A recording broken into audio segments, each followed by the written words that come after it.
우리의 생명의 주가 되시며 진정한 길이요 진리가 되시는 예수님, 오늘 이 아침에도 감사를 드립니다. 저희가 아침에 눈 뜰 때에 다른 생각보다도 더 예수 그리스도를 생각하게 하여 주시고, 오늘 이 하루도 주님의 은혜가 아니면 살아갈 수 없는 존재임을 진심으로 고백하며 겸손하게 주님 앞에 엎드리는 그런 귀한 신앙을 저희들에게 허락하여 주시옵소서. 오늘도 살아갈 힘이 필요합니다. 진리의 말씀을 깨닫게 하여 주시고 이 생명의 빵을 먹고 힘을 내어 기도하게 하시며 또한 예수님처럼 살게 하여 주시옵소서. 예수님의 이름으로 기도드립니다. 아멘. 안녕하십니까, 선한제자교회 성도 여러분. 2023년 8월 24일 목요일 아침이 밝아오고 있습니다. 벌써 이제 8월도 다 끝나가고 있죠. 자, 오늘 이제 고린도전서 드디어 두 번째 시간으로 넘어갑니다. 오직 예수 그리스도. 네, 오직 예수 그리스도라는 제목으로 1장 10절부터 17절까지 묵상하는데, 오늘 첫 번째 시간 고린도 교회의 파벌 싸움이라는 제목으로 고린도전서 1장 10절부터 12절까지의 말씀을 우리 함께 묵상하도록 하겠습니다.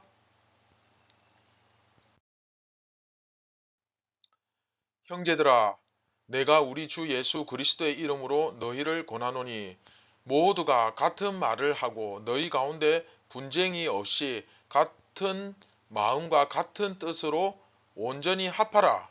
내 형제들아, 글로에의 집 편으로 너희에 대한 말이 내게 들리니 곧 너희 가운데 분쟁이 있다는 것이라. 내가 이것을 말하거니와 너희가 각각 이르되 나는 바울에게, 나는 아볼로에게, 나는 게바에게, 나는 그리스도에게 속한 자라 한다는 것이니. 네, 오늘 이제 이야기는 이제 그러니까 두 번째 이야기, 오직 예수 그리스도 두 번째 이야기는 우리가 교회에 대해서 생각하고 또 복음에 대해서 생각하고, 교회와 복음, 그리고 이 세상을 하나님의 능력으로 변화시켜 나가는 존재라는 사실, 이런 현실의 상황 속에서 정말 소중한 것이 무엇인가? 네, 바로 오늘 말씀 속에, 이번 이야기 속에 그 답이 있지 않은가 생각됩니다. 특별히 지금 한국 교회의 현실도 오늘 말씀 속에서 잘 반영되고 있다는 생각이 들기 때문에 굉장히 귀한 본문입니다. 네, 오늘부터 시작되는 이번 두 번째 이야기를 통해서 하나님께서 주시는 그 능력, 또 그런가 하면 그 하나님의 꾸짖음, 이런 것들을 우리가 귀담아 한번 들어볼 수 있었으면 좋겠습니다. 자, 그러면 함께 말씀 묵상을 시작하도록 하겠습니다.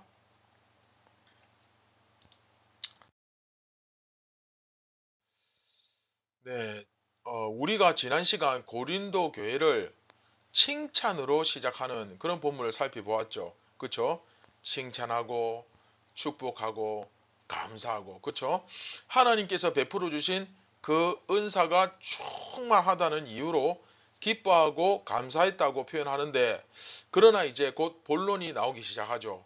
일단 고린도 교회를 칭찬하고 축복한 바울은 고린도 교회가 가지고 있는 문제의 핵심을 곧바로 이야기합니다. 참고로 바울은 항상 두 갈식으로 편지를 씁니다. 그러니까 이야기를 할 때 주제를 먼저 딱 제시하고 그 주제에 대한 문제들을 하나하나 풀어나가는 형식으로 글을 쓴다는 거예요. 근데 이번 고린도 전서도 마찬가지입니다. 그러니까 예를 들면 사도 바울이 교회는 항상 하나됨에 힘써야 한다, 뭐 예를 들어서 이게 주제다. 그러면 그 하나됨의 힘씀에 관해서 어떻게 하나가 돼야 되고, 하나됨에 있어서 우리가 경계해야 될 문제는 뭐고, 그리고 하나가 되지 못할 때 나타나는 결과는 뭐고, 이런 식으로 쭉 풀어가는 거예요. 이게 두 갈식이에요. 이해됩니까? 네. 자, 오늘 본문 보시면 형제들아 이러면서 내가 이제 본론을 말할게 이렇게 이야기하면서, 내가 주 예수 그리스도의 이름으로 너희를 권하노니 모두가 같은 말을 하고 너희 가운데 분쟁이 없이 같은 마음과 같은 뜻으로 온전히 합하라. 이게 바로 고린도전서 핵심 주제입니다. 그쵸? 다시 모두가 첫째 뭐하고? 같은 말을 하고 같은 말씀을 받았잖아요. 그죠? 그리고 너희 가운데 뭐가 없이? 네, 분쟁이 없이 같은 마음과 같은 뜻으로 온전히 어떻게 하라? 합하라. 하나가 되라. 연합하라. 요한복음. 그쵸? 이게 바로 핵심 주제죠. 가장 중요한 말입니다. 너희가 합해지질 않는다. 네, 하나가 아니란 뜻이죠. 요한복음으로 따지면 그쵸? 연합이 안 되죠. 자, 요한복음에서 교회가 하나 되지 못하면 가장 치명적인 문제 뭐가 생깁니까? 어떻게 된다고 했죠? 네, 그쵸? 하나님의 보호를 받지 못한다고 했죠. 자, 계속해서 바울이 글로에의 집 편으로 들어보니까 그러니까 글로에가 이렇게 왔는데 그 글로에 이제 얘기를 들어보니까 너희 가운데 분쟁이 있다더라. 나는 바울에게, 나는 아볼로에게, 나는 게바에게. 자, 게바는 그 베드로입니다. 게바는 아람어로 그 반석이라는 뜻이고 베드로는 헬라어로 반석이라는 뜻이에요. 게바나 베드로나 같은 뜻입니다. 게바는 아람어, 베드로는 헬라어. 그렇죠? 참고로 들으시면 됩니다. 그리고 나는 그리스도에게 속한 자라. 바울, 아볼로, 게바, 그리스도. 그렇죠? 이런 이야기를 하고 있다는 얘기가 들리는데 그러면서 너희들 서로 분쟁한다고 하더라. 뭐 그런 이야기를 하고 있습니다. 결국 고린도 교회의 모든 문제는 바로 오늘 이번 이야기에서 다룰 이 문제에서 비롯된 것이었고 이 문제가 나타나는 이유는 바로 세상이 교회 안에 들어왔기 때문입니다. 요한복음 공부하신 분들은 아마 이게 이제 구슬 깨듯이 퍼즐이 쭉 맞추어지는 것을 아마 느끼실 겁니다. 아마 이제 고린도전서 이제 두 번째 이야기 시작하는데 벌써부터 야 진짜 요한복음 하나 공부했는데 이렇게 적용과 묵상이 깊어질 수 있나 아마 그런 마음이 들 거예요. 자, 다시 시험에 나올 수 있습니다. 고린도 교회 문제의 원흉 모든 문제가 시작된 그 시작점은 뭡니까? 바로 이 서로 그 하나 되지 못한 것은 바로 이 그 파당, 그렇죠? 하나 되지 못한 것. 모든 문제의 시작은 파벌 싸움, 이 파벌 싸움에서 시작되었고, 그리고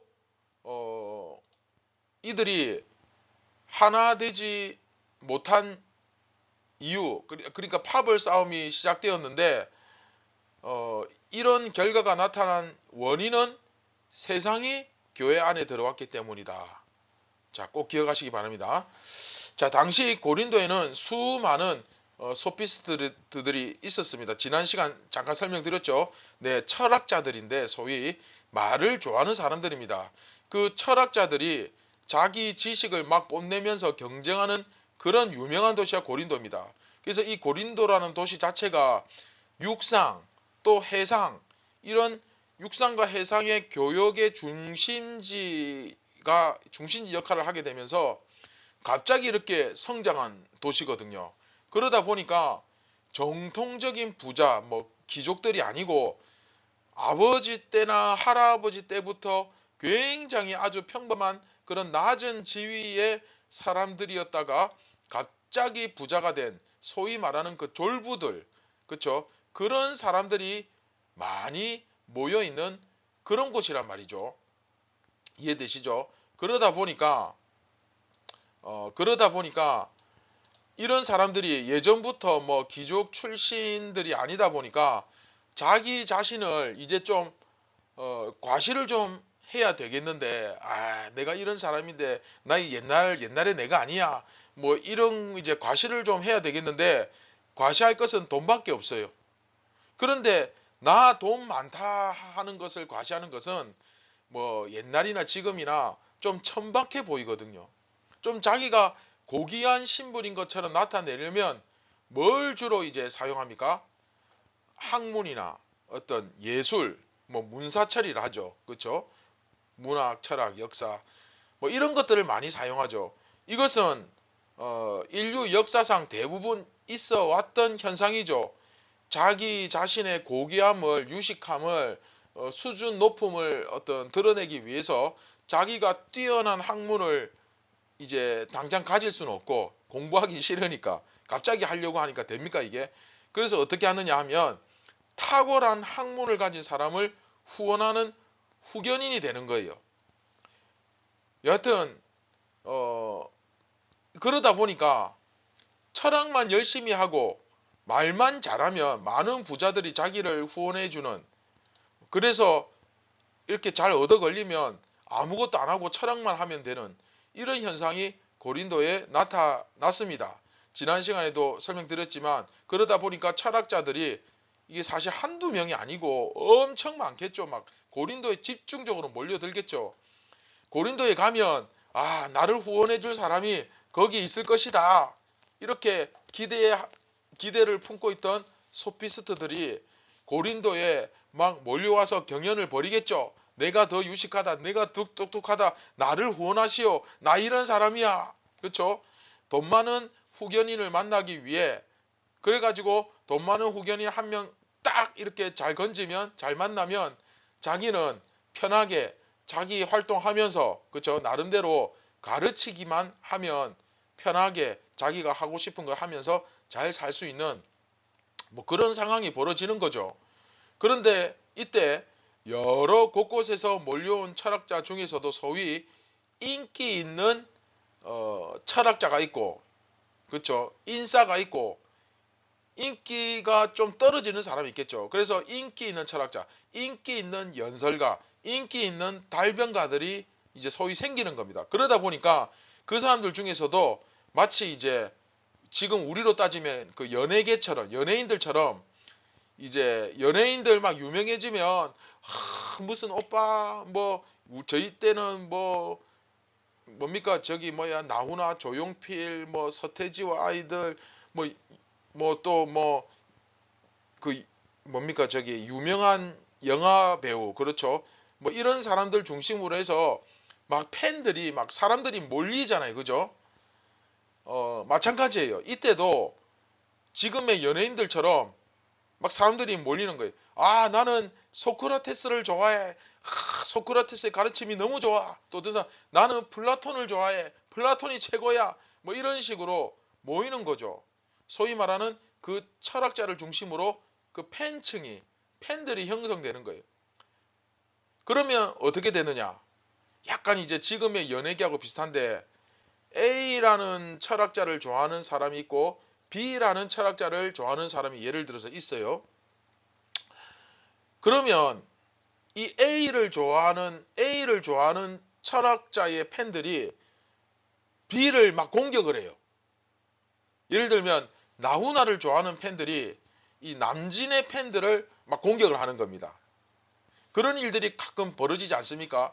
B를 좋아하는 사람들이 A를 좋아하는 사람을 공격하고 막 서로 싸웁니다.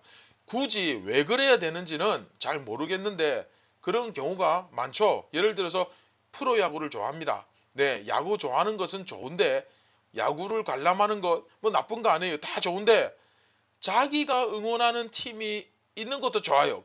그런데 문제는 뭐냐면 다른 팀을 좋아하는 팬들을 다른 사석에서 다른 자리에서 공격을 합니다.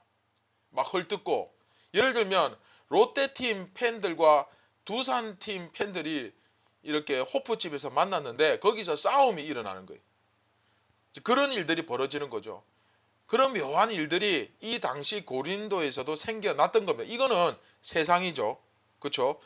나는 A라는 철학자를 지지하는데 저 B라는 철학자를 지지하는 바보 같은 것들이 뭐 이런 식으로 접근을 하는 거예요. 이건 세상이에요. 이게 참 어리석은 일인데 이게 바로 세속적인 도시에서 흔하게 일어나는 일이거든요. 그런데 그런 현상이 문제는 뭐냐면 교회 안에서도 일어나고 있었던 겁니다. 그게 뭡니까? 나는 바울의 추종자다. 나는 아볼로의 후견인이다. 나는 게바의 후견인이다. 또 뭐 이도 저도 아닌 사람, 여기도 끼지 못하고 저기도 끼지 못하는 사람들은 누구를 추종해야 될지 모르는 사람, 애매하게 따돌림을 당하는 사람들은 무슨 그런 말을 하느냐? 무슨 사람을 추종하냐? 나는 오직 예수 그리스도를 추종한다. 이러면서 네 개의 파벌이 형성이 되는 겁니다. 야, 여러분, 말이 네 개의 파벌이지 네 파로 갈라지면 이 얼마나, 그쵸? 거의 전쟁터 아니겠습니까? 그러니까 이렇게 나뉘어져 버립니다. 그냥 나누어 있는 게 정도가 아니고, 내가 누구를 더 좋아한다, 뭐 이 정도의 개념이 아니고, 그 가운데서 분쟁, 싸움이 일어납니다. 나는 이 목사님이 좋아. 나는 저 목사님이 좋아. 그래서 이 목사님 파와 저 목사님 파. 나는 이 목사님이 좋아. 나는 저 장로님이 좋아. 나는 이 집사님이 좋아. 이런 서로 파가 싸우는 그런 세상 모습과 전혀 다를 바가 없는 그런 교회가 안타깝지만 되어 있었던 거죠.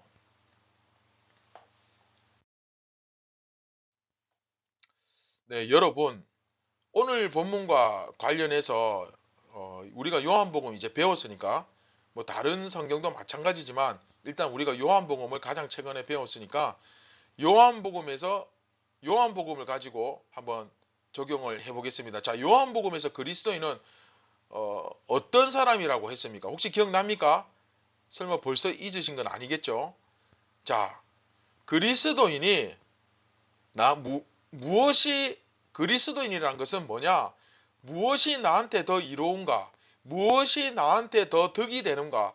무엇이 더 성공하는 길인가를 선택하는 것이 아니라 무엇이 옳은가를 따져보고 옳은 것을 선택하는 사람이 바로 참된 그리스도인 진정한 교회다라고 했죠. 기억나십니까? 다시 말하면 고린도 교회는 첫째, 무엇이 옳은가를 구분하지 못했습니다. 그런가 하면 둘째, 무엇이 옳은지 구분하지 못하니까 어떤 현상이 생깁니까? 옳은 것을 선택하지 못하는 결과를 낳죠. 그러니까 어떻게 되면 세상 것이 들어오는 거죠. 우리도 마찬가지입니다.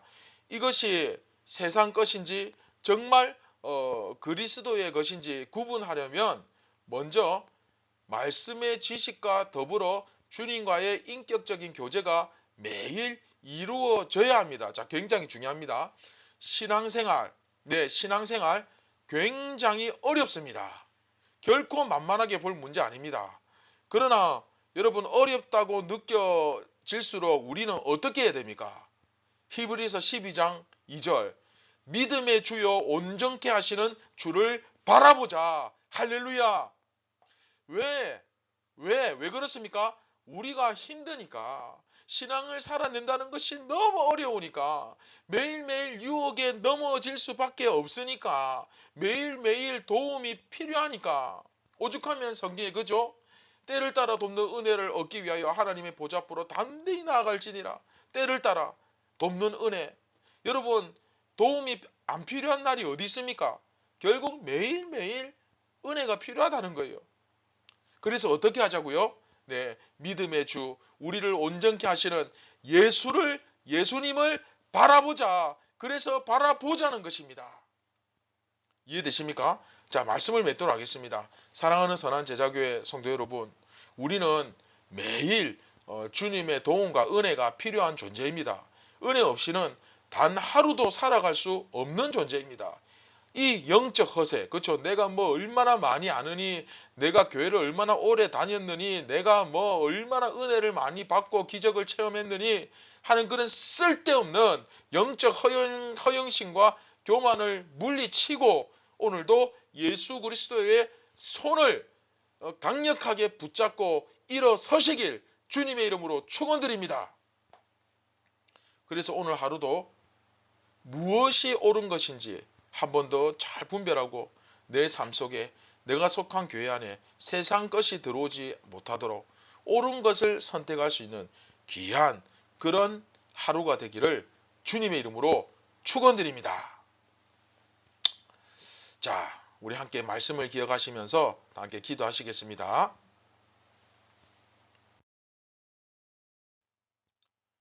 참 좋으신 예수님, 오늘도 오늘의 은혜가 필요합니다.